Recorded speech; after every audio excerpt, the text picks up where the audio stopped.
Hello, good afternoon. I hope everyone can hear me quite well. I want to welcome you to our fifth session, our fifth ICT Club weekly session. So I want to appreciate everyone that has joined us this weekend. I understand the last weekends of the term are always quite busy. Some of our members and our schools are having exams in the last weeks as well. Some candidates are having their mocks.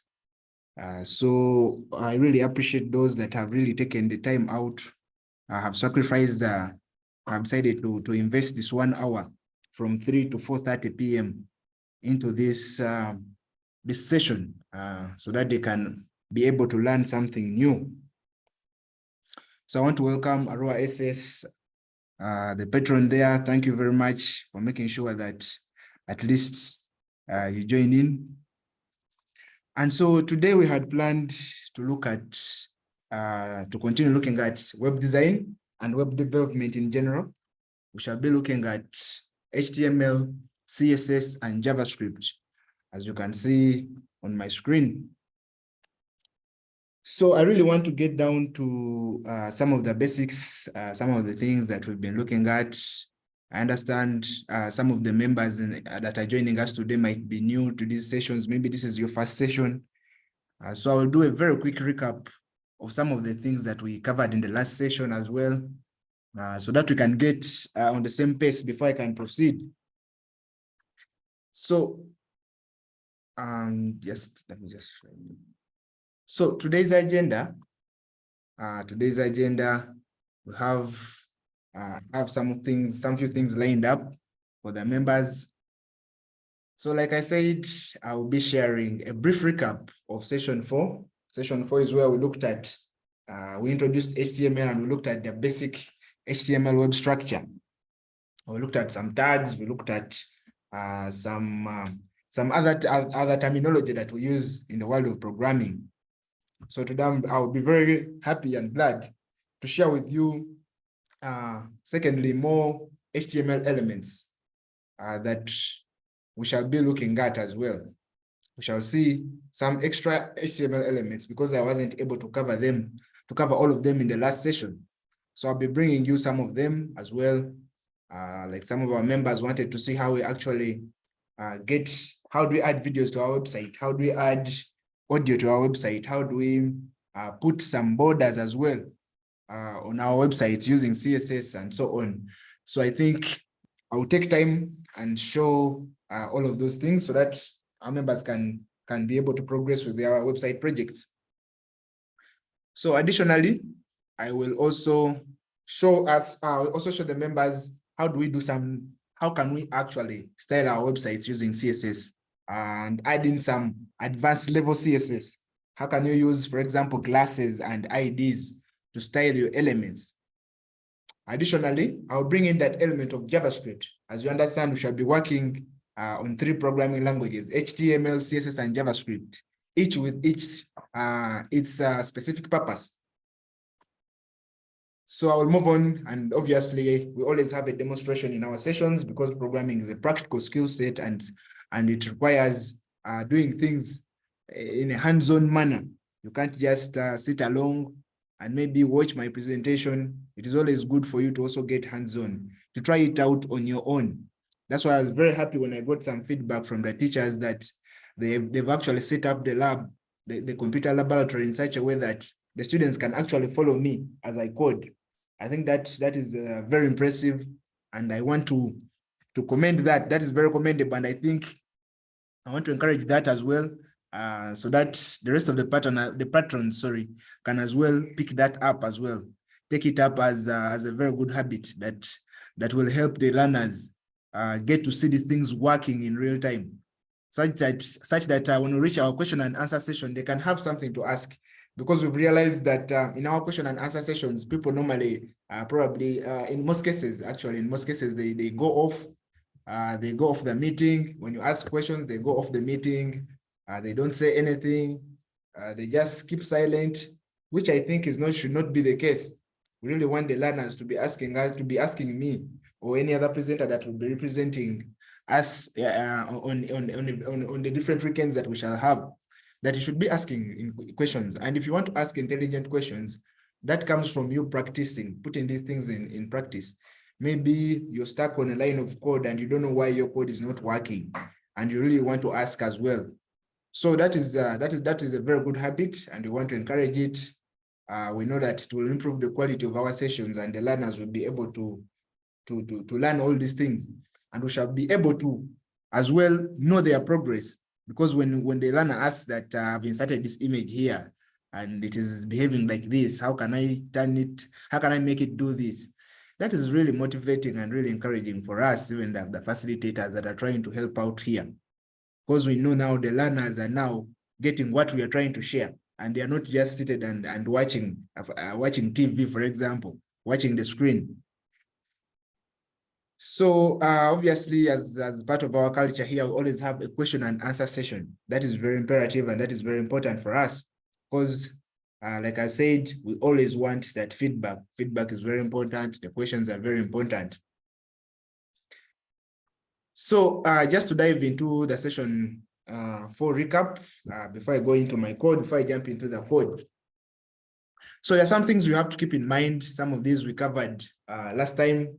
Obviously, we are looking at web design, and we shall be looking at HTML, CSS, and JavaScript in one go, because these elements work together to help us bring out an appealing website, to design an appealing website, a website that users find interactive, and a website that users find actually very helpful and easy to navigate as well. So we shall be using all these 3 programming languages that I explained in our first session. So please, if these sound a bit unfamiliar, take time to actually go back to our session 1, session 2, session 3, 4, and 5. Session 4, sorry, because this is session 5. So just go through those 4 sessions. You'll be able to catch up with us. You'll be able to understand what HTML is, what CSS, what CSS is, what JavaScript is, because I took some time to explain all these in those sessions. So in the last session, we're able to look at a couple of things. We're able to see what HTML is. Yes, I explained what HTML is, and we say that HTML stands for Hypertext Markup Language. Yes, for those who want to get into the details of why we need even HTML in the first place, you can as well go through our previous session, session 4. It is available on YouTube, and all the other sessions are available on YouTube under the Kawaf platform. So you simply put in ICT Club Weekly Session 1, maybe if you want Session 1, ICT Club Weekly Session 2 if you want Session 2, ICT Club Weekly Session 3 if you want 3, and so on. So we also looked at what an HTML tag is. What do we mean by an HTML tag? By now, every ICT Club member should be able to understand this terminology of tag and elements. When we say element, we mean tag. So I explained all these in detail. We also looked at the HTML web structure, and I was able to lay out a simple web structure for our learners to kickstart their projects. Yes, for those who had no experience in HTML, we were able to see how you can actually add a paragraph to the website. How do you begin laying out your website? Beginning with the doc type declaration, beginning with the doc type tag, beginning with the HTML tag. How do you even add the head tag there? How do you even add the body tag? So we saw that under the HTML web structure. So any learner that is in the ICT Club, any member that is interested in this field of programming should be able to explain what the HTML web structure is. At least if they can't explain, they should be able to demonstrate. So we also looked at the basic HTML tags, like I said. We had the paragraph tag, we had the underline tag. We saw how we actually format our text. How do we use, how do we highlight our text using the mark tag? How do we use the del element to delete some text? How do we italicize? We looked at all of these. We're able to look at the strong tag as well. How do we bold our text? And I was able to show you that in session 4. So additionally, we were able to look at what CSS is. And we say that CSS is what we use to style our websites, to add some color and also design the layout of our website. So additionally, I explained what inline CSS is, and we did a practical example. We had a practical example, especially specifically at the end of the session. I was able to show you how you can actually change the background color of your website. And I'm glad that the teachers that have given me some feedback where like students were able to complete this. And so today I'll be building on what I already shared in the previous sessions. And from there, we shall be able to slowly and progressively usher into the world of JavaScript. So additionally, we're able to look at what a property is. By now, the word property should not be a new term. Yes, I explained what a property is, and I said that a synonym of the word property is attribute. When I say attribute, I mean a property in HTML. And we also gave another word called characteristic that we are all familiar with. So property means characteristic, it means an attribute. So our tags and our elements in HTML have properties and characteristics. We shall also look at the properties in CSS, and the definition does not change. The property is simply a characteristic of something, of a tag. So we shall still look at that as well. Then additionally, especially in session 1, I remember going through most of these programming languages. I don't want to keep on repeating myself, but I explained to you what JavaScript is and how we can actually take advantage of it, how we can use it in our website. And we say that JavaScript simply helps us make the HTML elements dynamic. Yeah? So after putting in your HTML, you've added your CSS, we can make those elements dynamic using JavaScript, as well as interactive. That's how we come up with a complete website that is actually not only static and boring, but is also appealing, dynamic, and interactive. So I shared with you this, I think, in our session 1, as well as our session 2, that when you have your website, because I really want everyone to really understand all these languages that we are going to be covering, that when I say JavaScript, you don't hear that as a term, as a complex term for only maybe experienced programmers or people who are tech savvy. That should not be the case. So I said simply that HTML is what helps you to put whatever you want in your website in the beginning, to lay out the website. So what do you want on your website? So for example, someone might want an image. In the last session, I showed you how you can actually add an image to the website in session 4. So as well, you can add some audio, you can add some video, you can add maybe some links as well. So in HTML, we do that in HTML. So for CSS, we simply use that to add some color, like I said. So how do you want your website to look like? When you reach that point where you ask yourself that specific question, that means that you need to look into CSS. That when you stop on HTML, by just inputting whatever you want into the website, it becomes a challenge to use that same HTML to add color and to lay out your website in a professional manner. So in that case, you will need to introduce CSS, but CSS also has its limitation, that it can only help you improve on how your website looks. That is its limitation. You won't use it to insert elements, for example. You won't use CSS to insert an image. You have to use HTML.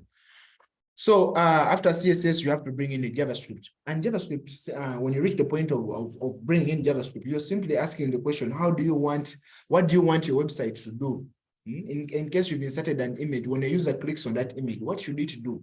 Should it lead them to another website, for example? Should the image shake, for example? Should maybe the title, when someone hovers over the title, should it display the color red or color yellow, for example? So what happens when you click on a button on your website? Should it play some music? So this is what we do using JavaScript, that will make things dynamic. And in our session 1 as well as session 2, I think I showed the participants a website that had a slider, an image slider, where the programmer had actually inserted images on the website, but they also made sure that those websites don't remain static. They were actually moving, creating an impression of sliding. So they created an image slider using that JavaScript. Yes, after putting in some CSS and HTML.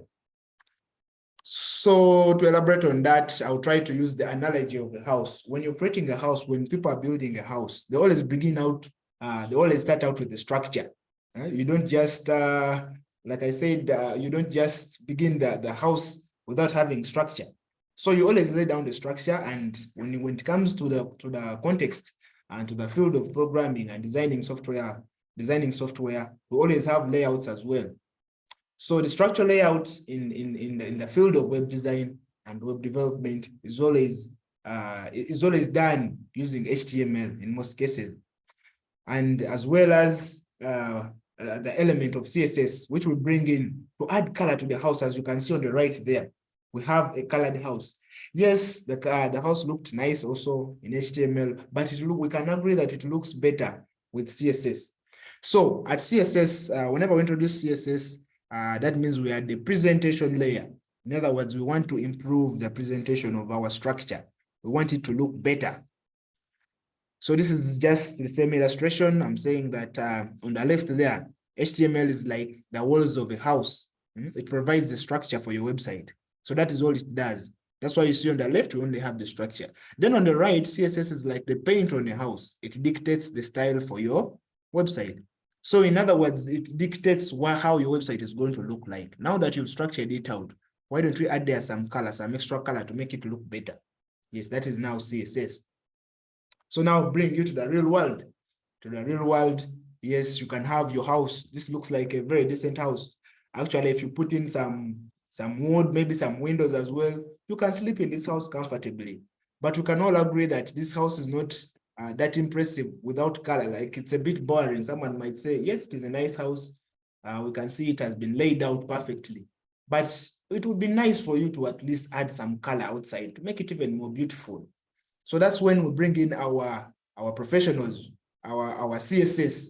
So in the world of construction, we call them painters, the cascading style sheets in terms of web design.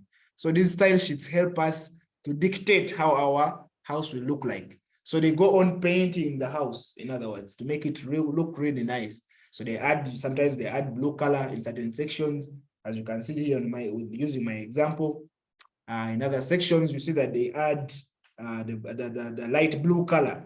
You can see our friend on the left putting in that time and effort to see that the house actually looks better than it was. So these people represent what we call CSS, the cascading style sheets. So sometimes you see us using even some of the CSS properties. You could think of the brush as a CSS property. That the brush can help us paint blue, it can help us paint yellow, it can help us paint green, and so on. So we don't stop there. Obviously, we have to bring in our JavaScript. And how does JavaScript relate to this particular image in terms of the construction field? So after us designing our house, after us painting it now, after laying out the structure with HTML, painting it, we need to go now inside in depth. We need to add some dynamic elements. For example, if I'm to use the example of a switch. So you can see my switches and my sockets on the wall there in the middle of the room. So someone has done a very good job of styling this place up. For example, if it was a website, this would be a CSS designer. He has made sure that this looks really nice. Our user interface designer has made sure that this is actually perfect to some extent. But now we need to make sure that, for example, the lights, he has put for us the lights there. But now the lights would be very, very useless actually at the end of the day if they cannot light, for example. And how do we make those lights come on? We make sure that we can have a switch somewhere such that when someone presses on that switch, using that as an example, as a hypothetical example, you actually click on the bulb, you click on the switch, then the bulb comes on. I'll be showing you an example of that today. Maybe at the end of the lesson, I'll be able to bring in some JavaScript. So if you click, if you press on the button in your house, on the switch in your house, the bulb should be able to come on. Yes, we've put the bulb there in CSS in the context of web design, but can you also add some dynamic elements as well? So I hope this drives the point home that sometimes you actually need the dynamic element as well at the end of the day. So additionally, just to illustrate further, I'm going to use an example of us as human beings. As human beings, as you can see one of our friends on the screen here. So he has he looks really smart there on the right, even in the middle. But on the left, you can see that he's just a skeleton. For those who pay attention in the biology class, you know what a skeleton is. So as human beings, we have bones inside us. We have a layout, a web structure, the foundation of our body. So it's called a skeleton. So that skeleton is what builds the human being. So in the context of web design, we always begin with that skeleton. We begin with HTML. We begin with HTML. Just like whoever created us or whatever created us had to start with the skeleton. So on the skeleton, we have to build something on top of that to make sure that at least your body looks better. And we don't want to leave you naked. That's also important. So we bring in CSS so that in the middle there, you can see that this skeleton becomes a very handsome gentleman there in the middle. So in that particular section, the middle section, we are using HTML and CSS. We have our layout, our structural layout, and our presentation is much better. We've given this young man a very good suit, and he has also a stick there. He has some nice pants as well, some nice shoes also. But unfortunately, as you can see, yes, he looks good, and we can as well stop there. But it would be nice for us to even go and to take it a notch higher and introduce in some JavaScript to make him move around, to make him dynamic. So our brain, for example, in the context of human beings, our brain is what helps us to make our bodies dynamic. So you could consider JavaScript as the brain. When you say, let me move my hand to the left, your hand moves to the left straight away. When you say, let me jump, for example, our friend there is dancing. So we've made him dynamic in such a way that we are using JavaScript. If he was our website, obviously I'm using that as a hypothetical example. So in the middle, he's okay, but he's static. And we really don't want static websites in this case. We want to create dynamic websites. That's why we shall combine HTML, CSS, and JavaScript. So this is another example. We have a friend here, we can call him Tom. So Tom also, Tom as a young boy is a skeleton, a small skeleton, as you can see. In the middle there, we can design him in such a way using CSS that he can raise his thumb. We can put some body on him, and then we can put a framework or a body on him, and then so that he can be able to show his thumb, his upright thumb, but when he's still static. But with JavaScript helps us to actually take him for a ride, maybe to make him skate as well. We can take him for a skating ride using JavaScript, adding that element of dynamism and making him interactive. In other words, making our website interactive in this case, in the context of programming. So what will you be able to learn today? Obviously, last time I didn't get enough time to explain what semantic and generic HTML, what do we mean by those terms, semantic and generic. So today, hopefully, as I present, I'll be able to share that with you. So please don't mind wherever we stop in our presentations where we start from, we don't leave any stone unturned. So I make sure that even if I get a chance of, even if I only get the chance of explaining, if I get only the chance of explaining maybe the semantic and generic HTML and then also demonstrating that, next time I begin from where I stopped. So next time I begin from where I stopped. So additionally, let me try to remove this from the screen.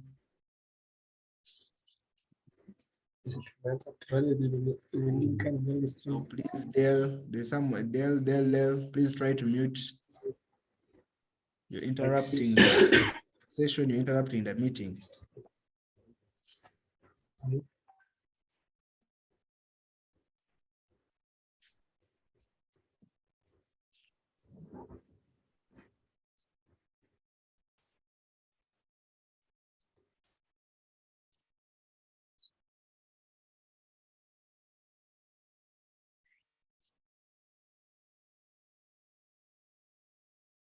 Okay, I think let's proceed.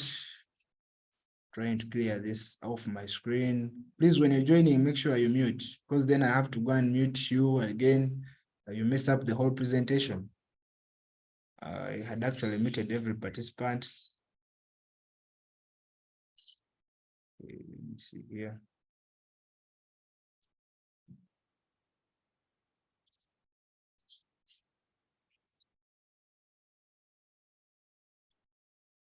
All right, I think we shall have to, we can proceed.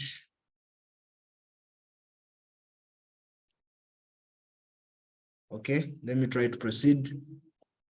So we shall be looking at classes and IDs as well in CSS. We shall look at that as well. And then additionally, we shall look at inline JavaScript. I'll give you an example of inline JavaScript. You shall be able to see how you can actually click on a button and have your website change with just that event of clicking a button. I'll be able to show you an example of that as we move along. So always in my sessions, because I know sometimes we have some new members joining us, which is good. But unfortunately, by the time you join us, you find that we have already discussed some of these concepts, but I always bring them back to ensure that we are on the same page and we are moving at the same pace.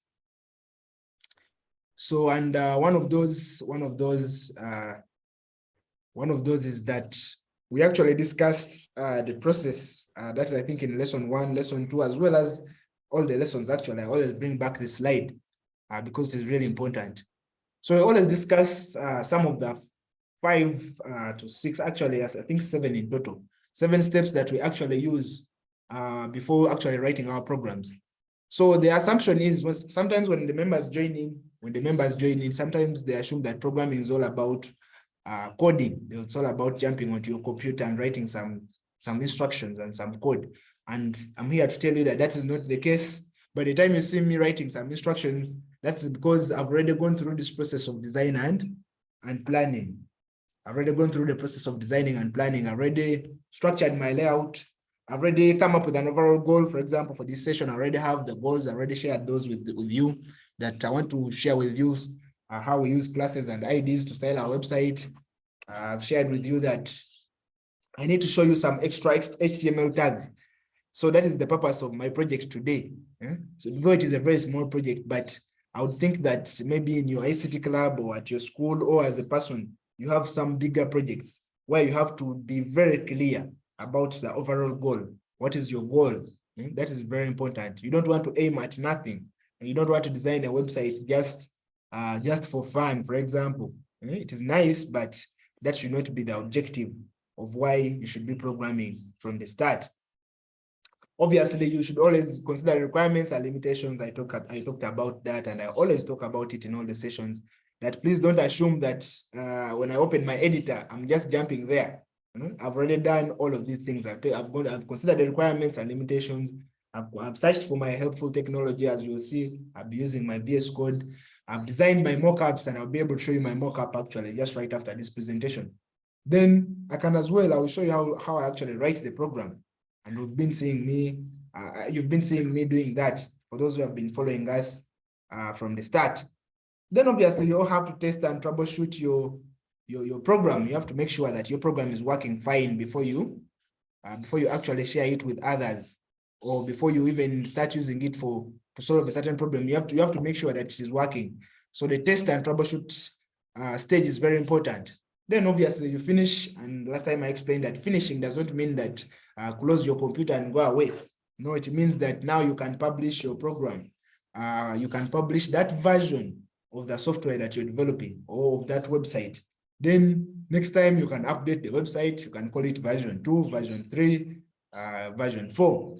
We shall get into versions when we reach our version control series. So for the demonstration, I talked about the demonstration. I always demonstrate. This is practical. This is always practical. Our sessions are always practical. And so please allow me to actually go into the practical session, the demonstration. Yes, I can see Padibe Girls has also joined. That is very good.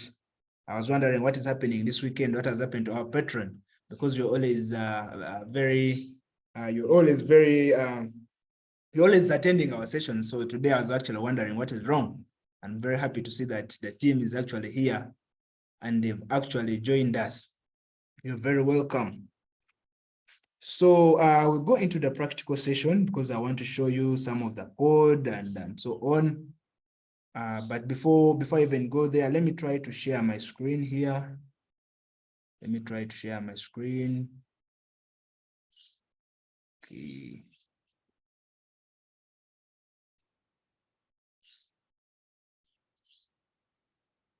I hope the members can actually see my screen.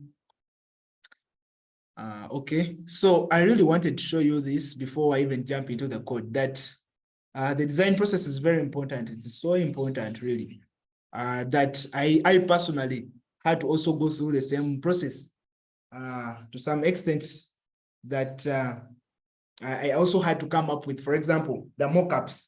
Before you design something, you need to have a sketch of what you want to design. So right here, I'm just sharing with you my sketch, though I understand we are still learning the elements, but I know the end goal is for us to actually be able to design websites. I'm just showing you mine that I'll be using in this particular session, as well as the preceding, the next session, sorry. We shall see how we can actually build a complete website for practice purposes, because these particular sessions that we've been having, I've just been trying to show you the basics. This session as well, even the next session, I will show you the basics. Then in the third session, I will be able to build with you, along with the members. I'll be able to build this entire website with you, something similar to this. So I've sketched out my website. I know that this is where my title will be. And obviously I want a responsive page, but this word responsive simply representing where my tagline will go. For example, if I have my logo up there, I'll also have a tagline. And I talked about responsiveness. By responsive, I mean designing a website that can actually fit on different devices. You know, sometimes I've seen this even in the professional field, where people might design for a client a website, but when they've not considered responsiveness. Responsiveness simply means designing a website that can actually fit on multiple devices, on different devices. So how does your website look like on phone, for example? So if you look at my screen, I'm actually adjusting this screen to show you that this website here is going to be responsive when we reach a point of designing it. I will show you how we actually design these websites that are responsive. If I reduce my screen to match, for example, a mobile phone, maybe an iPhone, maybe a Nokia smartphone or something like that, any smartphone really, I know that my website will look something like this. Whenever I adjust my screen, my website should be able to change. It should be able to adapt to the screen. If someone has a tablet, it should be able to adapt to the screen. So this, you can see that effect, that the elements are sort of intelligent to some extent, but these elements they don't make themselves intelligent. You as a programmer, you have to make sure that that happens. Sometimes you reach on, you go and visit a website, you see that it doesn't even fit on your screen. Maybe you have a smartwatch, a Google smartwatch, and you want to see the pictures on someone's website, but you can't even see them because they did not consider this element called responsive. And we really don't want that to be the case, especially for our members in the ICT club, because we know that is now where we're supposed to build the foundation for some of these things. You're supposed to be knowledgeable about this field of programming. So you can see this, you can see the effect, as well as just to show you something additional in the professional world. We also take advantage of this Chrome, of the Chrome web browser, as well as Foxit. I think Foxit also has the inspect element. We have here what they call the inspect element. So in case you want to see how your website looks like on different devices, you want to see how it looks like, for example, on the latest iPhone, or iPhone 11, iPhone 12. So you will just right click on your page, on whatever page you're viewing, then you'll go to inspect. So some people, normally people just go to Chrome to browse, but in this case, you're not just browsing, you're a developer. You really need to see how your website looks like. Any other website, maybe sometimes you're on another website, but you also want to just try it out. Please feel free to try this out as well. In your free time, you can click on inspect, and when you click on inspect, what Chrome does, it brings for you all the code for that particular website. If the website is written in HTML and CSS, you can be able to see what that page entails. In other words, in terms of code, what CSS did this person use, for example, to code this out. As you can see on the right here, I have my CSS. Though we are going to be anyway coding this CSS as well. I just wanted to show you this particular option. So, but to see how your website looks on different phones, on different tablets, you can click on this icon here. It's a bit small on my screen, but I think if someone visits this on their web browser, they'll be able to see it as well. So once you click on that icon, it looks like a tablet and a small phone. So it is the responsive icon. It brings up this. It brings up a screen that looks like a screen of a tablet or a mobile phone and so on. So you can as well try it out. You can adjust and see how actually your website will adapt to whatever device it will be on. Additionally, in case you want a specific phone, you want to check out how your website will look like. For example, here, I have iPhone SE, iPhone XR, iPhone 12, I have Pixel 5, Samsung Galaxy S8. So whatever phone that is on the market, you can actually see how your website will actually look on that website. And if your website does not look good on maybe the Samsung Galaxy 8, you can go ahead and design that and try to edit, try to program the computer or write the code in your HTML and CSS to make sure that your website actually looks good on that particular device. I'll show you how we do that in our sessions. So this is how my website will look like. My mockup, it will look like that on a Samsung S8, for example.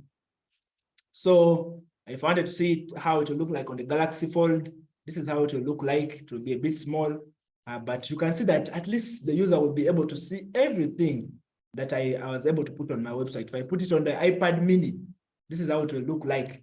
It will be very decent. We'll be able to see all my elements. So that's what we mean by responsive. Whenever you hear me saying responsive, that's what I mean.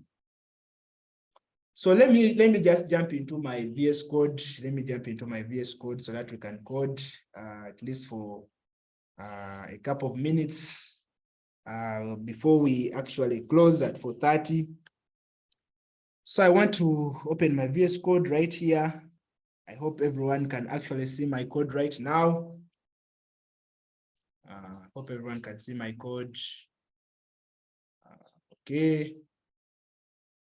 All right, I'll try to make sure that the screen is entirely clear so that all the members can be able to see what I'm trying to develop here.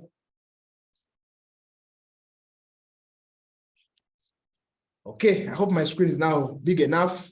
Let me even take it a notch higher and make sure that this is zoomed in. I hope this is now visible, really. This is now visible a bit. So this is where we stopped last time, actually. I will try to run this program just to ensure that we're on the same page with those that were following me last time, where we actually built the web structure and we proceeded on and on. We went on to add the title to our page. Here on line 18, we added the title. So let me try to run this with Live Server. And we talked about Live Server in, I think, session 3, where we introduced VS Code. So by now, people know what plugins are. Some of the active members have probably added some other plugins, which is very good. And so I will just try to run this particular file using Live Server. And we said Live Server simply ensures that whenever we are running our program, we don't have to save every time and refresh. We can just make sure that we just code and whatever changes we make will be reflected in the browser directly. So let me just try to open the file here.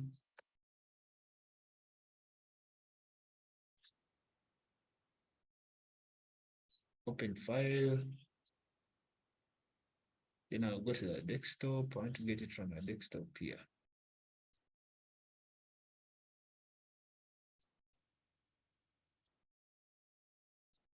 All right, I think this is the file. This is the file. So just to recap, for those who may not have been there last time, just quickly, I'll just try to recap all of these. Let me try to zoom out quickly so that I go through all of these. So we started out with what we call a doc type declaration. And we say that the doc type declaration is what tells your computer it tells your browser that you're actually coding in HTML. So you're sort of giving a heads up to the browser that, hey, I'm coding in HTML, and this is going to be a website. So this is the first line of every website and every web program that you want to run in terms of web design. So I also talked about comments, and you can see my comment here on line 2. My comment, we say that comments are simply some of the, just like the word, just like the name itself, a comment. It just helps you to comment in your code. But our compiler knows that whenever I'm running a program in HTML, or our browser actually knows that whenever I'm running a program in HTML, I shouldn't execute, or I shouldn't run the comment as part of the program. So it excludes the comment. So even if you type some other stuff inside here, for example, some other letters, this won't appear in your web browser. In other words, commenting simply helps us to put whatever we want, sort of taking notes, sort of summarizing notes. Instead of us writing in maybe a notebook, we have this provision of comments where we can actually write in the code just for reminder purposes. Let me say after 3 weeks or 2 months, you're coming back to your code. You don't remember maybe what I shared in the session. You can always use your comments to know. For example, here I use this comment. This is my doc type declaration. So even after 1 year, when I come back to this page, to my code here, I can know that this is the doc type declaration. I don't have to call maybe the teacher. I don't have to call anybody. I don't have to disturb anybody. In other words, inconvenience anybody. I can just know that this is the doc type declaration. As you can see, my entire program here that we built last time is littered with comments. Whenever maybe I'm inserting a title, I have a comment here that this is my title tag to help me remember. And as you understand, in programming, programming is a collaboration. There's a lot of collaboration in programming. It's a contact sport as well, that we interact with a lot of people. You don't have, programming does not mean that you sit now in your house and start designing things alone. At the end of the day, if you want to design something big and progressive, something that can scale, you always need to work with other people.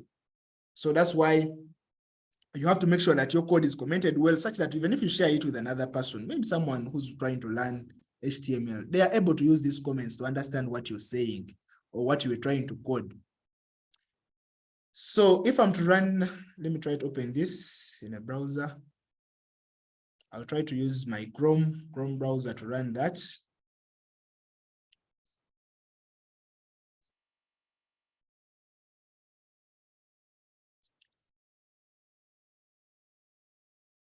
Okay.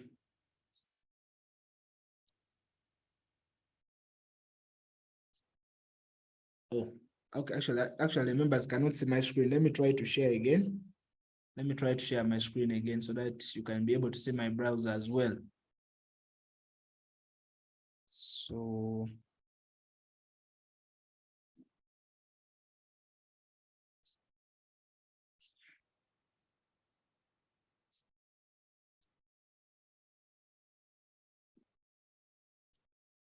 right here.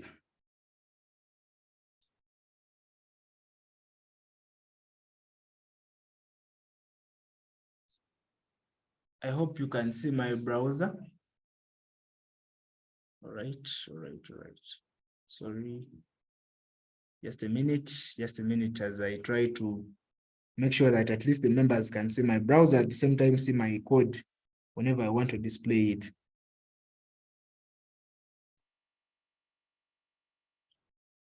Okay, I think now you can see my code. Let me see, we'll bring in the browser as well.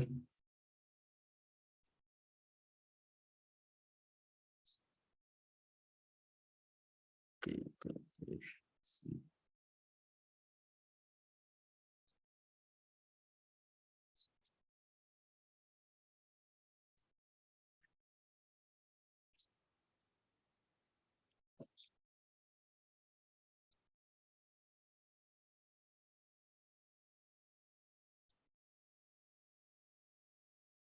So now I think the members can as well see my browser. So I know they can see my mockup. So I'll be switching between these two screens just to show you what I've designed and what I've been able to, what changes I've been able to reflect on my program. Have been able to reflect on the browser as well. Yes, so I'll be switching between those screens. I'll be switching between those screens because I want the members to be able to see that This code is actually, whenever you give the computer an instruction, it should be able to give you some results based on what you've given it. Yes, so we looked at the paragraph. We looked at the paragraph as well. We looked at the paragraph element. We looked at the delete element. We saw how we can actually cross out, some of these things. How we can cross out some of the paragraphs in our text, for example. So this is how our page looks like. Let me try to switch here.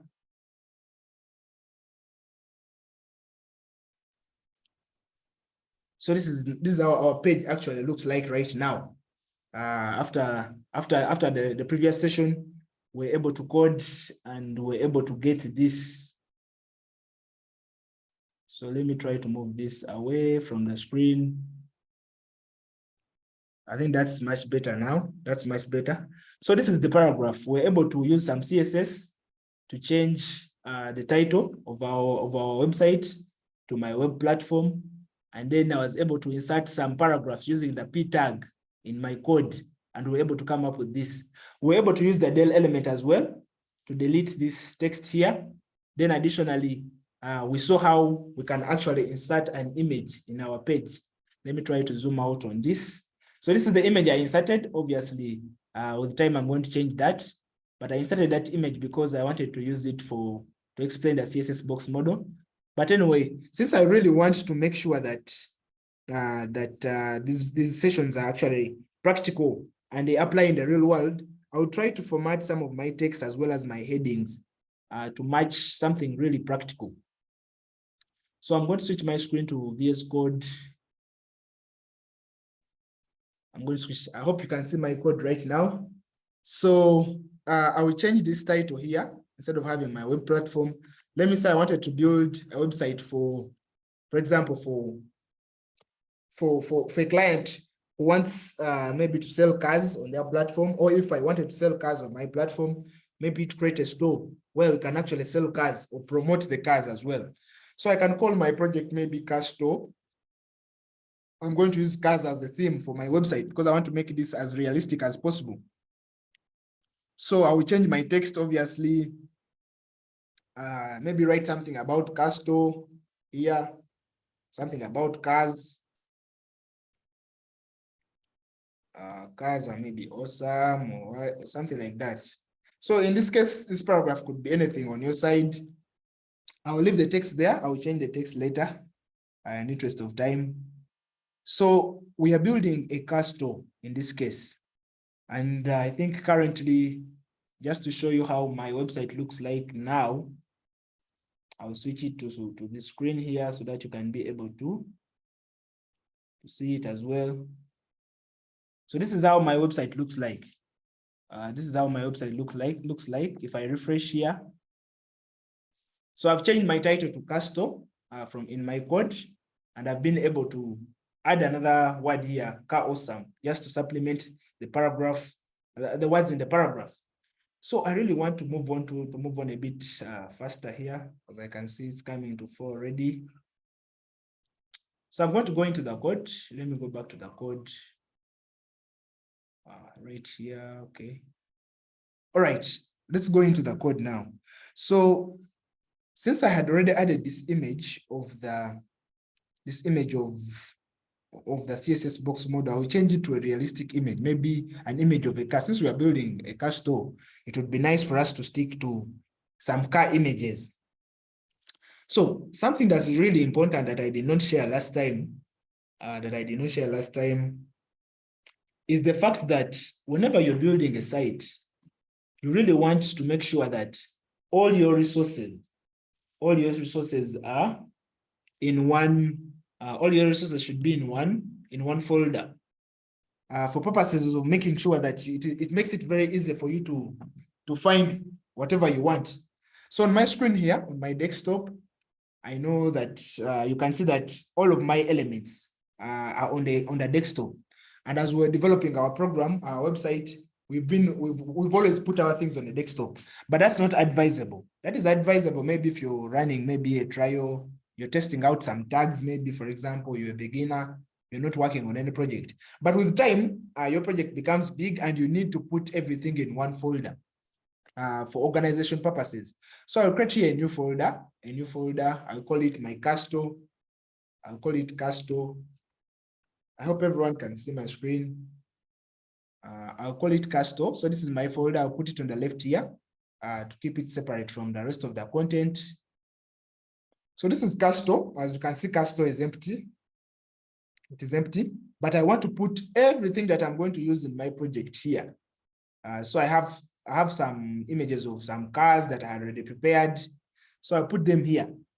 So my cars are named from car 1, car 2, up to car 10. So I'm just assuming that these are the cars that someone wants to sell. For example, maybe a client wants you to advertise. In this case, for me, I'll be selling these cars. So I'll be creating a website that will be showing them, that will be displaying these cars and also putting there their name tags as well, and making sure that an end user can see them, can see these cars in an appealing manner, can see that these cars are actually up for sale and they can apply for them, something like that. So that is what we shall be working on progressively. So on your side, I really don't know what you've chosen to build. Maybe you've decided to build a music store or a movie store, or maybe you've decided to just come up with the ICT Club website. So I'm just using this as a framework for you to be able to learn how to do some of these things. Not necessarily for you to just copy what I'm doing, but for you to use it as a framework to design your own website. So everything is now in my folder here. As you can see, everything is in my folder, and I can be able to access it from right here.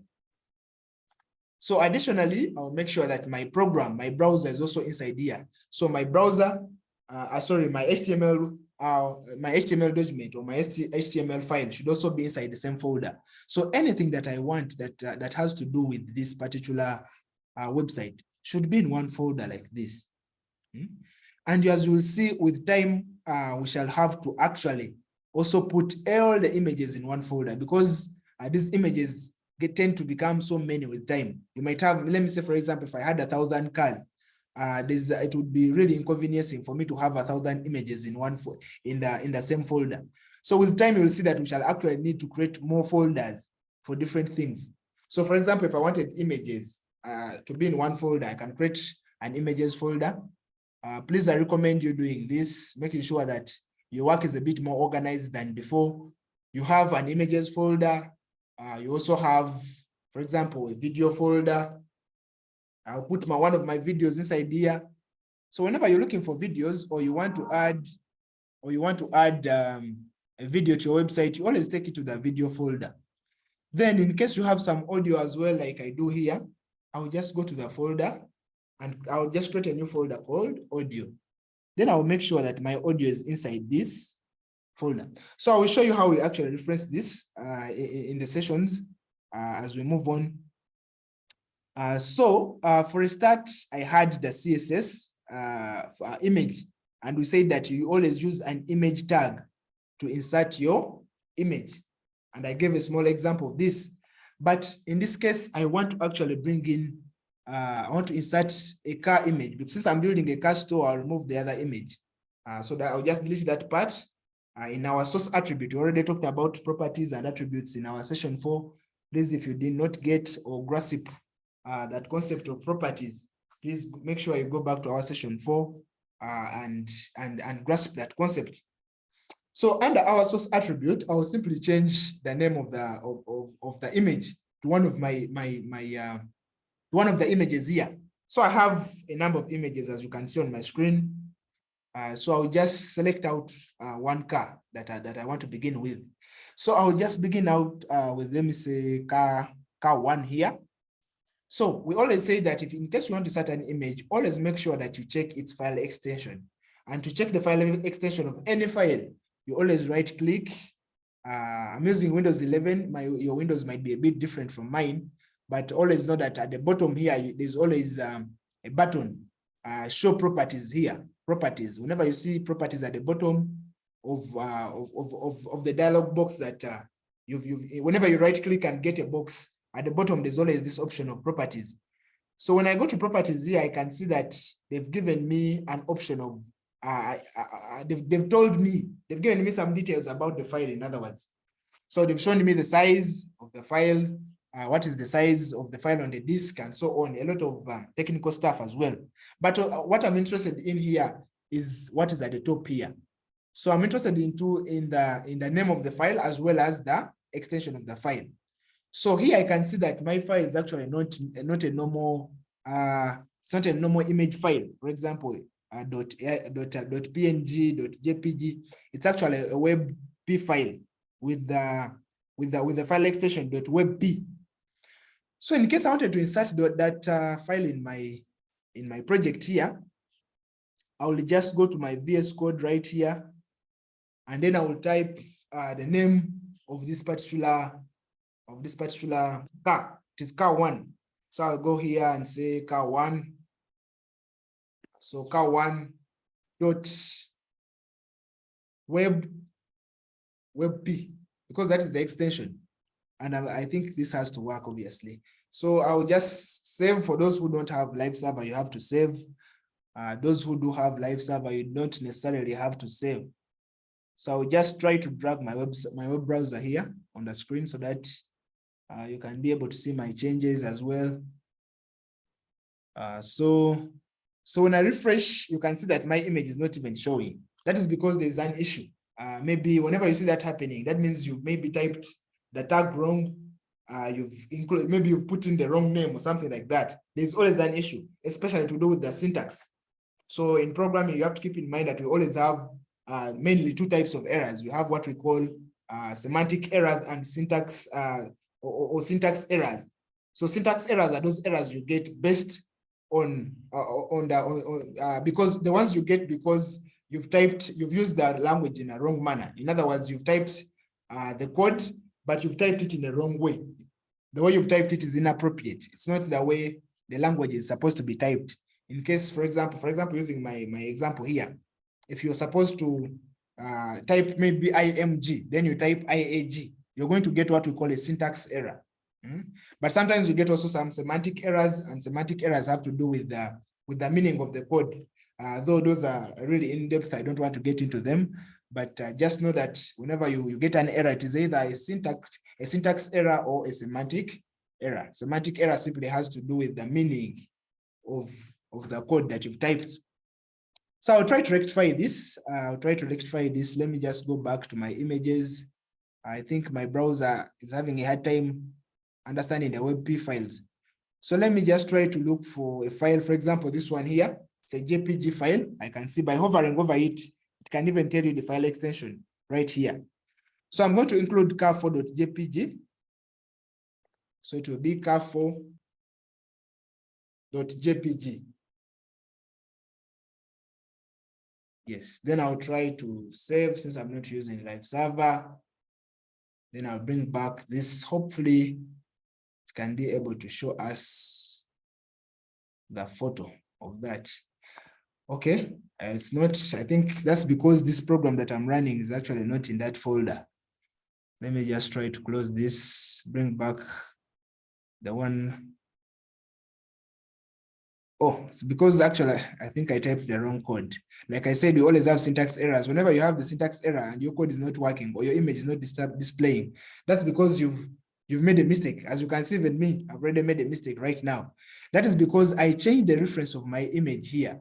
As you can see, my image is, if my image was here, for example, if I got this car4 and I put it in the same location as my file here, first program, you'll see that when I go here, when I go to the code and where is the image? Okay, when I go to this code and change this to car4, you can see when VS Code actually tells me that car4 is already in it is in the same folder as my file. So I'll just change this to car4, I'll save it, and I'll go here and save. I'll go to the page, I'll run the program here. I open it in the browser. You can see that my image has come. So I was experiencing a syntax error that I was typing something that the computer is trying to execute, but I've given it a wrong instruction. And in computing, I think for the ICT students and those that are interested in computer, you know that the acronym or the statement, garbage in and garbage out. And so whenever you give your computer garbage, irrespective of your experience, it always returns some garbage as well. When you give it some good stuff, it returns some good stuff. So I was able to air out my garbage, to iron out my garbage, and I was able to give it the right instruction. So here I'm simply telling my computer that go to the root folder and pick out the name of this image here, car4. Make sure you include in my website this image car4. So what if I wanted to reference it from the images folder? How do we do that? So for us to be able to reference it from the images folder here, let me take this car back. So I've already changed the address of this image or where it is located. So that's why you see when I refresh here, that image actually has to go out. Let me see. Sorry. Okay, let me just try to run it again. Sorry, I had deleted the program. So when I try to run this and try to refresh as well, I should be able to see this image. But when I take it to the images folder like this, because I want my images to be in one section, and I want to reference that from that folder, my image won't display if it is not in the root folder, as you can see. Let me try to zoom out here. So it is to show an icon, an image icon, but it won't display. That is because I'm now in my code here in VS Code, I'm referencing this image, but I'm calling it as if it is in the root folder. I'm telling the computer, please pick this image from the root folder, and the image name is car4. And the computer is going there in the back end, and it doesn't find an image called car4.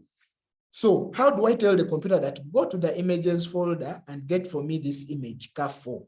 This is how we do it. So you simply type, you might use a dot sign. Let me see if I can get the syntax right here.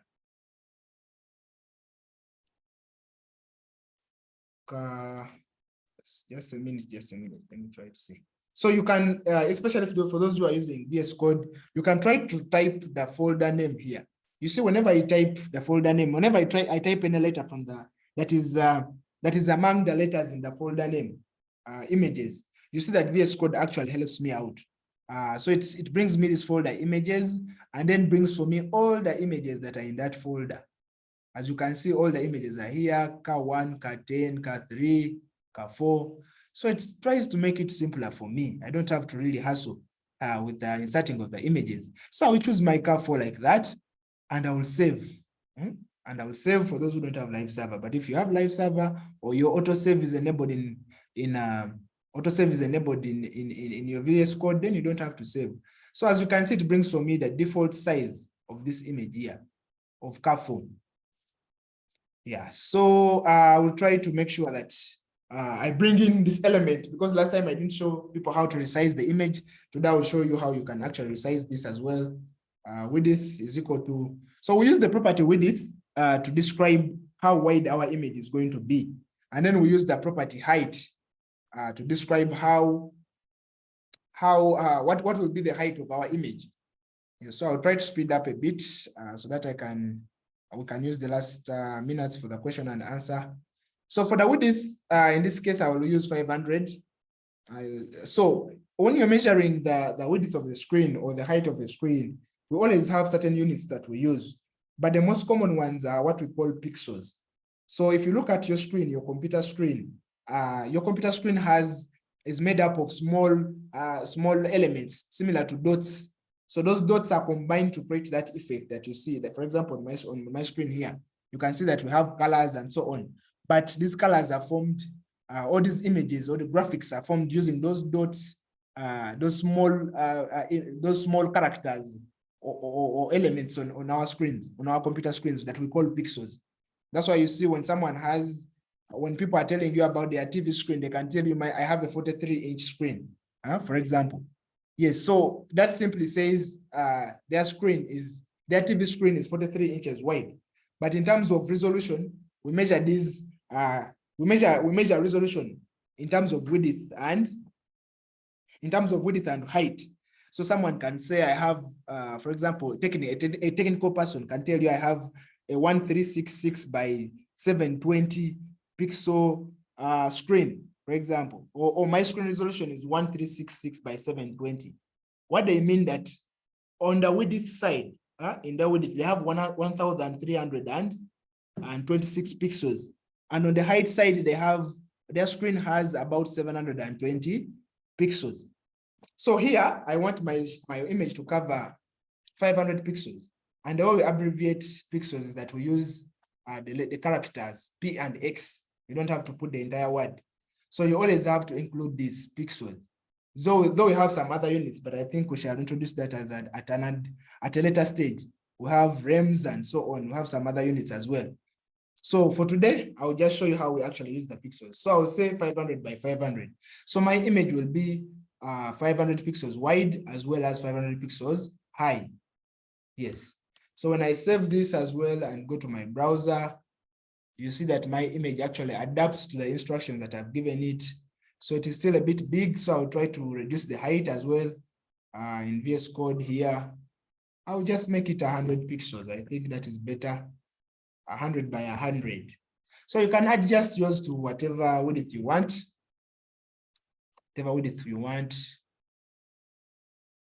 So as you can see, my image is 100 by 100. I've inserted it right there in my program.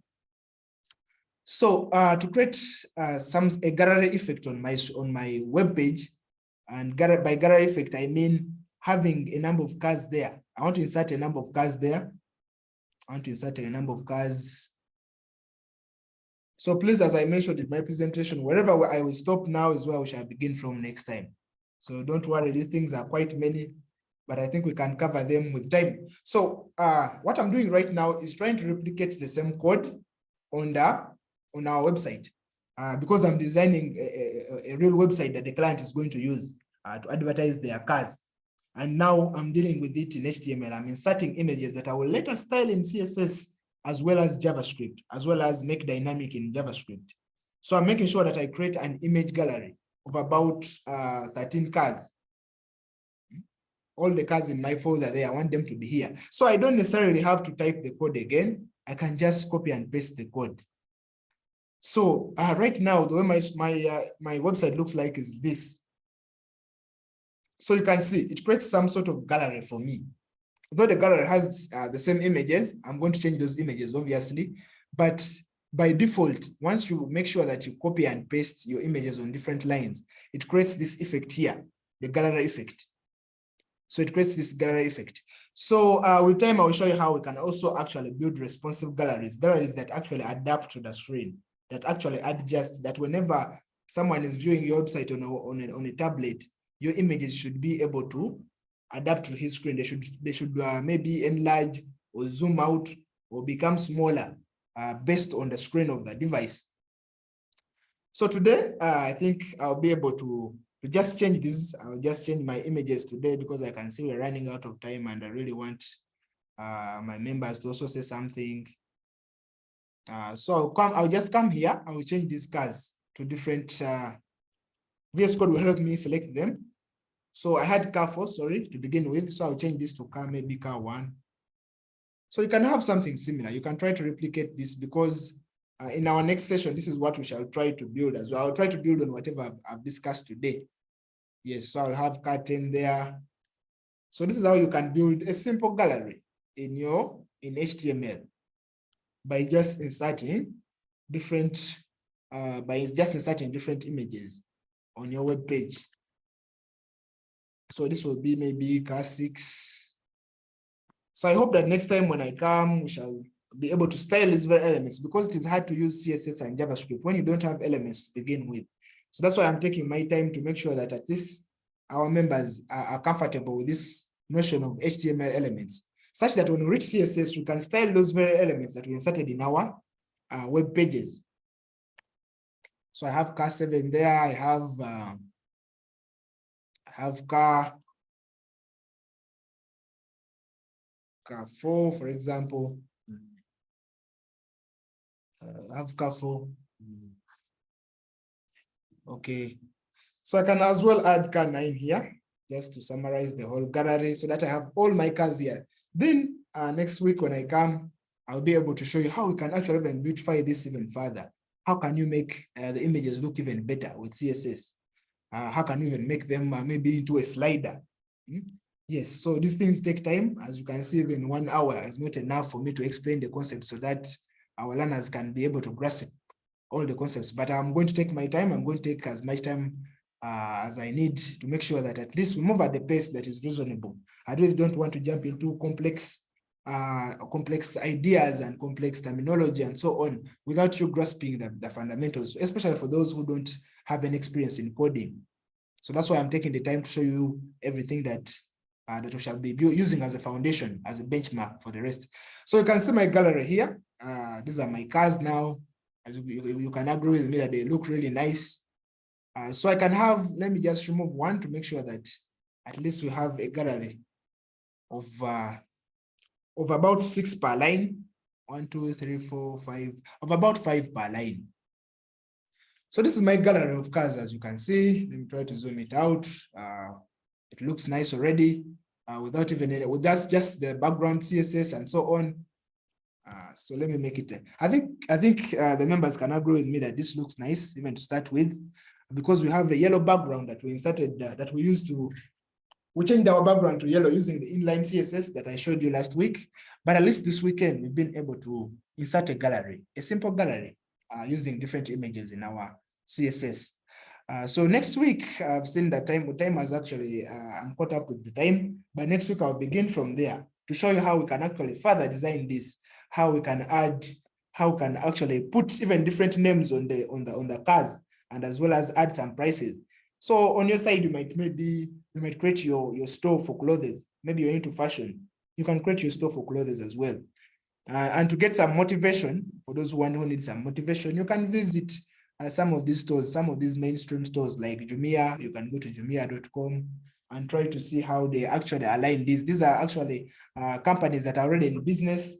They are selling a lot of stuff online. You can try to duplicate something like that. Maybe you may not want to sell something, but you just want to create an ICT Club website. You want to show some images to us. You want to share your images with the rest of the world. You want to show what the members are doing. So you can start out with a basic website like this, create a gallery where we can also go and see what you're doing at your school. So please, with that, let me try to bring in the question and answer session. And like I said, I understand that we've not been able to cover everything, but at least in the next session, I'll be able to begin from there. I'll be able to begin with this very program as we build it progressively into a fully functional website that is actually dynamic and interactive, such that you get to see that this is real world.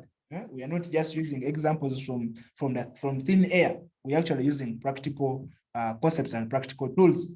So with that, thank you very much for listening to me. Let me invite in some members who want to say something before we close, because I really don't want to interrupt the school programs as well. Our teachers have a lot to do. They have to go and do some other things as well. So please, if you want to say something, make sure you can just ensure that you put up your hand, and then I'll let you in. I'll let you speak or say something, or you have a question, a word of advice. We always welcome all of those. I can see members from Bishop Cipriano. They came in a bit late, but they're here.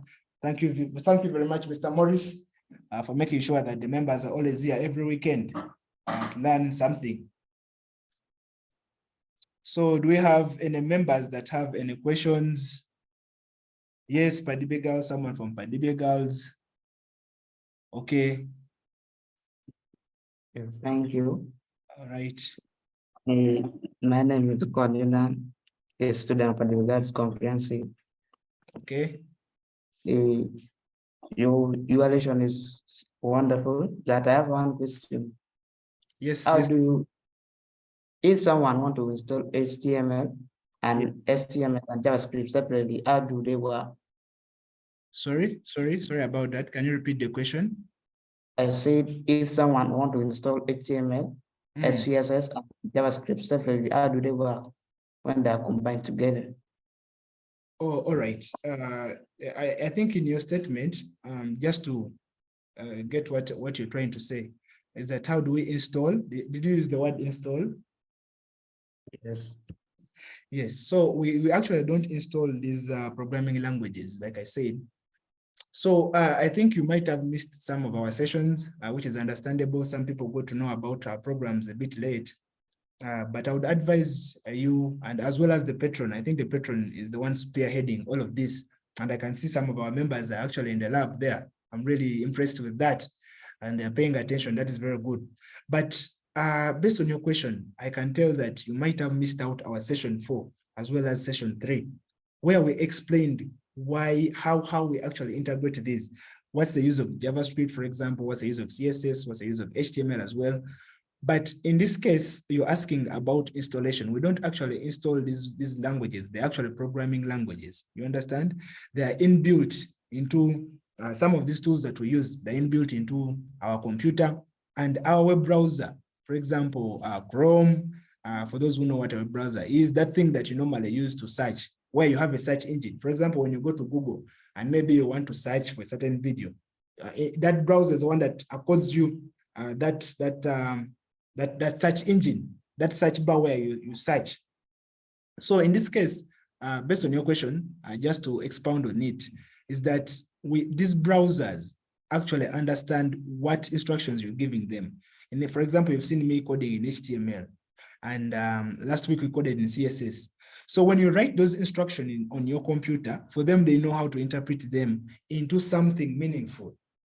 So they know that when you code, when you write an HTML tag, for example, or an image tag, they can interpret that. They explain the whole process of how the computer actually handles the whole thing of interpreting programs in our session 1.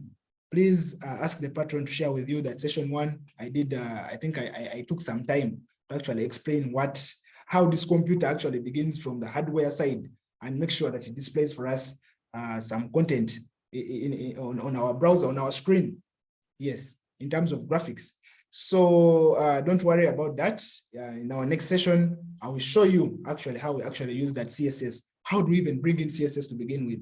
Though last week I showed the inline CSS, I will go on and explain to you how we actually bring in what we call embedded CSS or internal CSS that we write into that HTML. Yes, that's why you see I'm taking actually my time. I'm taking some slow time. I'm taking some time. I'm taking this slowly, making sure that by the time you reach that, by even your question will be answered actually in our next session, you see that things are actually obvious. That now we have elements. I've shown you today how we insert images. I will use those images as a reference to actually insert, to also write some code in CSS so that you can relate to it. You can see that, oh, we actually don't need to install the CSS. We are the ones speaking to the computer, and we are the ones to tell the computer what to color and what not to color. Yes, though right now it will be very hard for me to explain it to you, but trust me, once you join us in the next session, session 6, you'll be able to see how we actually add the colors. Then by the time we reach the JavaScript, things will be so obvious that you can see that now that we've written our web structure, we have our elements inside there. For example, the images of today, we've inserted these images using HTML. Now we've designed them using CSS. We've maybe put a very nice background around them. Now we can make them dynamic. We can form a slider, an image slider out of them. If you want to see an example of an image slider, please look out for session 3, the ICT Club weekly session 3. Yes. Sorry. Okay. Some people are requesting for my email and WhatsApp number. Okay, as well. I'm going to share those. I think even on the platform, the teachers platform, we always share some of these things. So I think I'm going to put that in the chat. Let me allow, thank you very much, the students from Arua ISS. I'm really impressed. I can see the numbers are quite large. And we also have some girls inside there, inside the class, which is very impressive because as you understand, one of the limitations of our country generally, and in other communities, you find that girls are not interested in IT. They leave out that to the boys. They say maybe computers are for boys only, and that has created a very bad impact in the field of technology, where you see that, for example, in some of these organizations where we work, or even in our schools, you find that most of the ICT teachers are actually male only. You go to the computer section or you go to the IT room in these companies, you find that 90% of the people that are there are actually boys. I don't think that should be the case. IT is for everybody. And we think that if we use this platform very well, we can inspire some ladies as well. We can inspire some girls to take up this technology. Technology is the name of the game right now. You understand that technology is now indispensable. And if you have this skill set of programming, you have a very big advantage over someone who doesn't. Even if you are a literature student, but you know how to use computers, you can actually use that, maybe even to write a book of your own. Yes, you can become an author. You don't even have to type anything. These days we have some AI that can actually type for you. So, but if you don't know those things, if you don't even know how a computer works or how a program works, you cannot take advantage of that. So with that, please let me allow Mr. Thank you very much, Arua SS. We appreciate the feedback. Thank you very much, the patron who has made sure that this happens, that the students, even in this busy time of the term, where people have to take exams and do some mathematics and so on, they've taken the time to be in the lab this weekend. So please let me allow a member from Bishop Cipriano to say something. So Bishop Cipriano, you're always on, and I really appreciate your attendance. Good evening. Yes, good evening. Yeah, so this is out of what you've been doing. It's about the micro:bit. Yes. So yes. I would like to know where can I find it and how much is it? All right. Because I want to buy it for my patronage. How can I get it? Wow, that is really good. That is very good. The fact that you've been talking about micro:bits. I talked about micro:bits in session 1.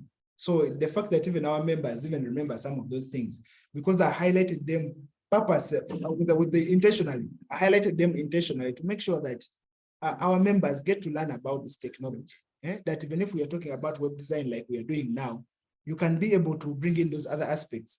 Like I showed you the micro:bit when I was explaining block coding. Yes, that is good. So for the micro:bit, that micro:bit there, that micro:bit chip, I say that we shall have a series for it. We shall have a series for it. But based on the feedback and advice from the teachers and the patrons around the country, they said that it would be nice for us to first build the foundation of the HTML, the CSS, and so on, so that by the time we reach the micro:bit, people are not intimidated. Things are so obvious. This micro:bit chip will help us teach our students how you can actually integrate software with hardware. How do you integrate software with hardware? How do we move beyond the computer?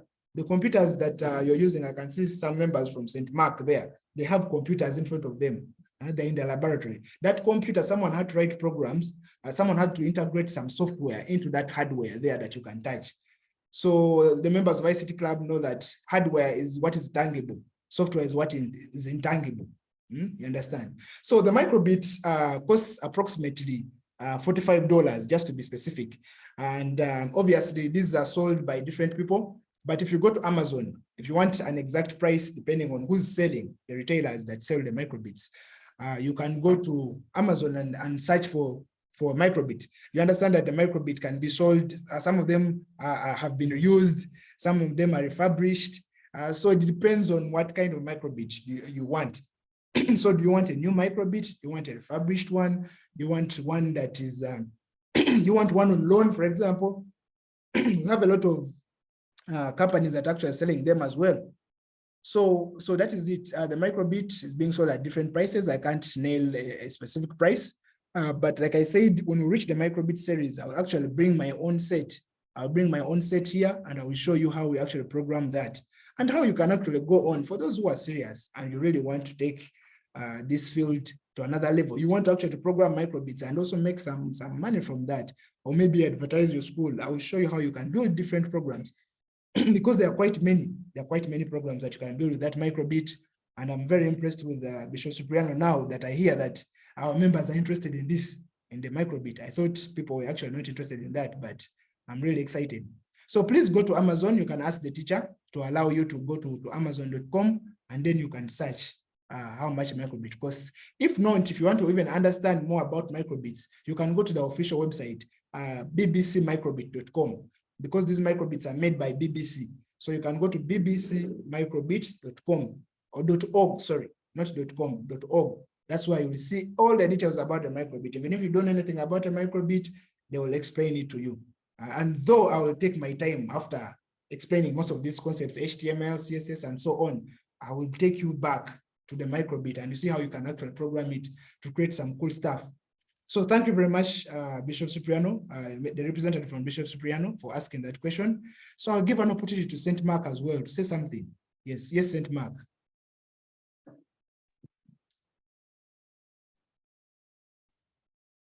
Yes, good afternoon. Good afternoon, sir.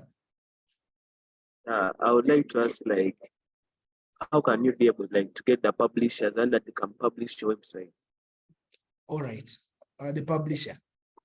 Okay, Yes. so just to enlighten you on the question that you've asked, is that for you to be able to publish a website, you can publish a website in different manners. So for us now, because we really want to build your foundation in programming, we are building the foundation, and it takes time to build a foundation. If someone wants to build, for example, a hut, you might build your foundation in probably 3 days and sleep in that hut. But for us, we want to build this for a long time. We want you to reach a point where you can even actually write machine code, for example. So we are taking a longer time. We are taking a longer time on the foundation. But in case you wanted something brief, maybe you're not even interested in coding. You want to use you want to publish a website quickly. You can use what we call content management systems. Content management systems are those things that automate this process of web design and web development, as well as other processes. For example, app development. We have what we call Illustrator and all those things that automate this without bringing in the element of programming, that you don't have to know the syntax of the code. You simply drag and drop things, like I showed you when I tried to show you an example of Dreamweaver. I think I did that in session 3 or session 4. So when you're using, for example, WordPress, where you don't have to code, you will find that on the WordPress platform, they have even the publish button. They have a publish button where you can even just click and your website will be published straight away. But here in the coding world, I'm taking you slowly. Right now we are on HTML and CSS. We've seen HTML and CSS. So with time, when you go to JavaScript, we'll be able to see how we make our elements dynamic. Then after that, I'll be able to show you how you actually host. So when you host your website, it's more like you've published it. It is published. I will show you the process of hosting a website. So in case you want to move a bit ahead of the rest of the students, in case you want to host a website, and hosting in this case is synonymous with publishing, you have to look for some of these companies that do web hosting. You can search on the internet, you can do a Google search, how do I host my website? You find that they will bring for you a list of companies that actually do web hosting, where you can upload these files. For example, the ones I'm writing on my program, on my computer, sorry. The ones you're writing on your computer, we later on host them on the internet so that they're accessible around the globe, such that if you have a domain, for example, when you go to those hosting websites, for example, Hostinga, you'll be given a domain name, and the domain name is whatever you see in that browser, www.stmark.com. That is a domain name. So when someone visits www.stmark.com, they'll be able to see your files. You would have published your website. Yes, I hope that makes some sense and tries to enlighten on that. Does that make sense, St. Mark? Okay, all right. Okay. Yes, Roy it does. says, okay, thank you. But we are going to see all of those. I also have another question. Sorry? I have another question. You're speaking fast. I'm not getting you, sorry. Okay, like I would like to know, are you also teaching other courses like hacking and also animation development? Yes, of course. This is progressive because now, as you can see, we are here with a lot of members from different schools, from different parts of the world. We are doing this progressively. I don't know whether Mr. Wamanga has shared with you our outline for the program, but we have an outline of 1 year actually. 1 year, showing you all the things that we shall be sharing per weekend. Obviously, we try to adjust that, like I've adjusted today, instead of bringing in the JavaScript quickly because we ran out of time. I had to stop. Yeah, but with time, I'm sure the patron, if he's in the group, he'll share with you that outline. It indicates everything, animations, artificial intelligence. We shall be covering those throughout every Saturday at 3 p.m. We always cover a certain concept. It could be artificial intelligence, it could be maybe Python, a new programming language, or PHP. For example, after JavaScript, we shall jump into database design, where we shall be using JavaScript, where we shall be using PHP to design databases. You know that our applications need databases. For example, this website that I'm designing, the car website, at some point, I would like my users to also create accounts there. I don't want every time the user comes for me for him to come to my website as a stranger. I want him to also be able to log in, and so that I can be also able to store their information in the database. And so that next time when they come in, I know maybe this is Linda. They always visit my website. They're always interested in, for example, a certain car type. So it's always important to have a database where information can go. Yes. So that is it. That is it. So don't worry. We have an outline of that. We shall share it with the patron. And as we move on slowly. So Arua SS, do you still want to say something? Arua SS. Yeah, thank you. Sir. I don't know if you can hear me from there. Yes, we can hear you, sir. Yes, thank you so much for the session. And we applaud other members equally for attending. So to Mark, thanks for having a very nice ICT lab. My guys are clapping for you. Yes, yes. They like your arrangements. Yeah, so everything is moving on well. But then I only have two things to put forward. Yes. As you can see, I have actually assembled a new team of ICT club members. Yeah, because we want to start from scratch. So Yes. I've assembled, these are mainly senior 1 and senior 2. Then the backbenchers here actually the senior 3. So that is the kind of selection we've made. We want people who are going to stay in the club for a longer time. Exactly. Yes. Yeah, we attended session 1, Mm. but then unfortunately we missed session 2 and session 3. Yes. And then today we're back in session 4. Yes. Yeah, so that means we're having gaps, but we are going to sit down, go through the videos and the tutorials we've posted on YouTube with my members. Then we shall try to come with our own website. We shall actually play catch up with you people. Exactly. So everything that we do, however sweet it is, we'll show it to you and then you will tell us. These members are all new. I'm going to make a list of the ICT members we'll share with Kawa so that they should know that we have this number of students. I like the way you're presenting. You're telling them these things, they look very hard, but we shall go in a step by step kind of arrangement. And I also pray that you scale down the presentation. Yes. The presentation should not be so much. Let it be just like maybe 1 or 2 items per presentation so that the learners can get time to practice. Yes. Yeah. So the biggest challenge now is the internet and other stuff, but then we shall see. We shall have a kind of lead coders, those that will be coding on behalf of the whole group, but then these ones will be in attendance every week so that they know what happens. Yes. Yeah, so that is the promise I can make. Otherwise, I don't have much to say today. Thank you so much. God bless everyone. And Moses inclusive. Thank you. All right. That is really awesome. Thank you very much, sir. Really appreciate those words of encouragement as well as the feedback.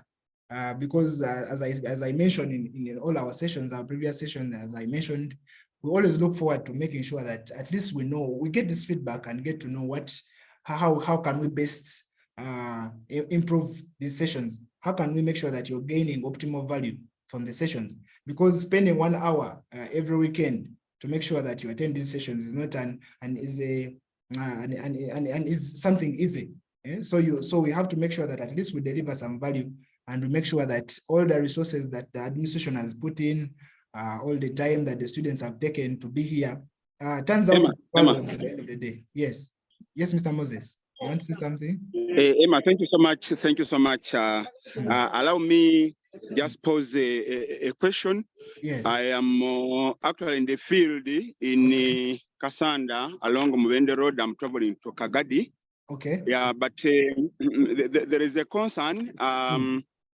I came across some head teachers yesterday. Yes. And they made some suggestions, which I wanted some members on the group to help me interpret, and we see what they think about this suggestion. Yes. There are some editors who are suggesting Yes. that the work we are doing is good. Yes.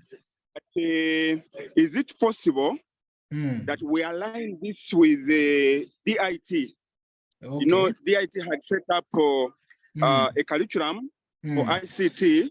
Yes. And had broken it into about, I think, 7 professions. There is become a network administrator, become a web developer, become maybe a computer repairer. So there were jobs within. Okay. That's that as we train, maybe some students can sit because of their future. They can sit now, like those who are attending. Yes. They can be able to sit for maybe web designer. Yes. So that each module we are doing has an end into some certification. All right. Yeah, so that was the concern I got from some head teachers, and they were saying, can we align with the DIT, and we support on what DIT is doing? We support these learners to have certificates and be able to survive.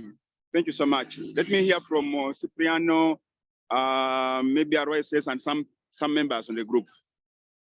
I think that's a very great idea. Let's just get some feedback from our patrons and even students, because this platform is for everyone. We really want to make sure that everyone is attended to.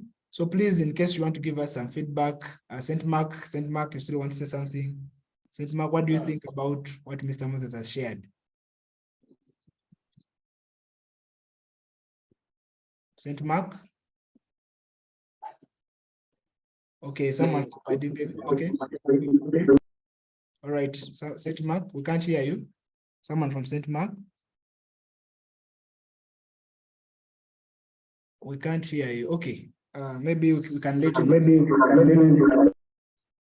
know. We can't hear you well, sir. All right. I think someone as said. Sorry. You may have to mute one of the devices. I think you're using 2 devices. We are hearing an Like echo. our question is, Okay. like which websites do you use for downloading the software? Oh, the VS Code. Like I told you, you must have missed some of our sessions because I shared all those links. I shared all the links where you can get VS Code and even some other softwares. You can check out session 3. I think session 3. That's why I shared all of it. Just go to YouTube in case your patron has some internet. He can take you there.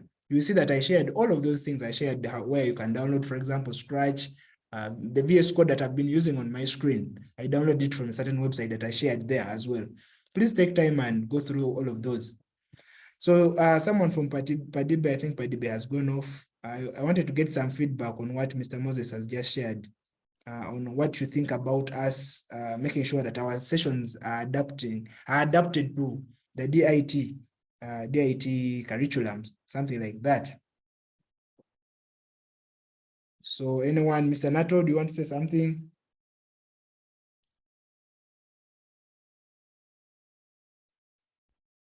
All right. Yes. Mr. Nato, what do you think about what Mr. Wamanga has just shared with us, that the teachers are requesting that we adapt our sessions to DIT curriculum or the DIT program, such that in such a way that by the time we finish our sessions here, the students who participate should be able to be awarded with something, maybe a certificate or some other gifts. What do you think about that? I think it would be so interesting. Yes. If these students, when they know that after learning this, there's a certificate I'm going to get, and help them. For example, this one, this level of like senior 3, last time they were supposed to do DIT. Yes. So it would be like an occupation which they can much out of it. And also it could help some teachers even who did not even have an occupation given to the learners. So it would be a turn-up that you have given a hand of training the students, and now they are using the same skill to get the certificate and also get points and marks from the program which you are offering, and also be so good that from that the teachers also can continue with the same system and also can know more stuffs, for example, which are related with the occupations, related to the ICTs. So it could help them also to adapt to the new curriculum. All right. All right. Thank you very much, Mr. Nato, for the response. That's a very positive response. And at least we know that at least we have one teacher who actually supports that. I don't know whether we have any other person that. Okay, I can see. Thank you. I can see in the chat, Mr. The teacher, the patron from Arua ISS is actually saying it's a positive and brilliant idea. So, Mr. Wamanga, I think based on the feedback so far from our participants, I think we can say that that is actually very positive. I think they are also supporting that. They are seconding it, and I think we shall have to adapt to that. Maybe starting in our next session, make sure that yes, thank you, the people from St. Mark. We appreciate the attendance. We think we don't take that for granted. You know, you're investing a lot of time and resources into this project, into this session, into these sessions. And we really appreciate all the teachers that have taken this seriously. Even the teacher at Arua ISS, yes, it's better late than, I think better late than never applies to that club, that it's always, even if you come in between, even if you come for session 5, when you miss session 3, it is better than missing out the session. So I think that is a very good gesture. And we are now on the right track. We are seeing that now even the members these days actually come to the lab as well. They sit on the computers and they follow us when we're programming. So with that, I think in the next session, I'm going to see how we can actually draft a very decent outline of what we shall be covering to help us align the DIT program. So unless Mr. Wamanga wants to say something before we close, I would like to end the session as well. Or if any other person, someone from St. Mark wants to say something, I can see the hand raised up. Okay, St. Mark, you want to share something? Someone from St. Mark?